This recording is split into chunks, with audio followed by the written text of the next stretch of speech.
নমস্কার, আমি সীমন্ত গায়েন সমৃদ্ধ সাহিত্য চ্যানেলে আপনাদের সবাইকে জানাই স্বাগত।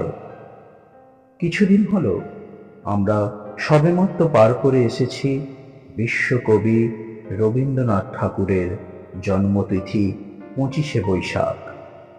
তাই রবির স্মরণে সমৃদ্ধ সাহিত্য চ্যানেলের প্রথম নিবেদন রবি ঠাকুর রচিত প্রেম কাব্যগ্রন্থ নামে পরিচিত মানসী কাব্যগ্রন্থ থেকে নেওয়া প্রেমের কবিতা অনন্ত প্রেম। এই অনন্ত প্রেম কবিতায় তিনি দেখিয়েছেন প্রেম কোনো ক্ষণস্থায়ী শারীরিক বা মানসিক আকর্ষণ নয়, তা এক আত্মিক চেতনা। মানুষের শরীর মরণশীল হলেও খাঁটি প্রেম কিন্তু অমর।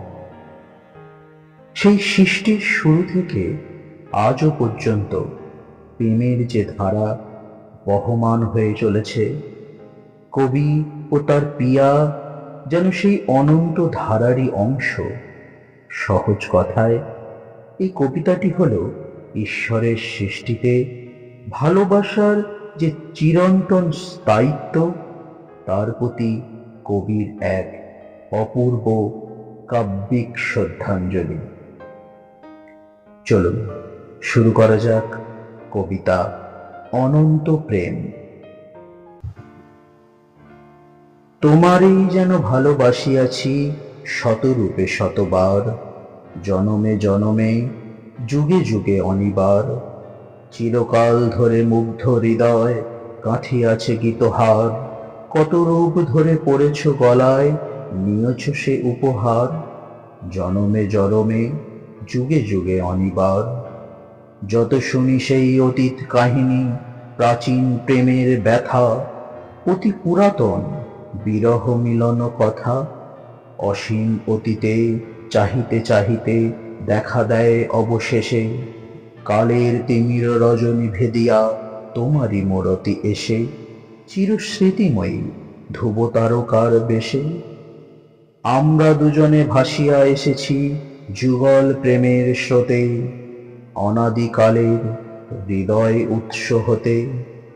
আমরা দুজনে করিয়াছি খেলা কোটি প্রেমিকের মাঝে, বিরহ বিধুর নয়ন সলিলে মিলন মধুর লাজে।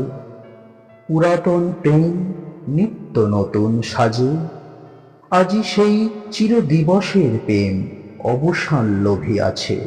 রাশি রাশি হয়ে তোমার পায়ের কাছে, নিখিলের সুখ নিখিলের দুঃখ নিখিল প্রাণের প্রীতি।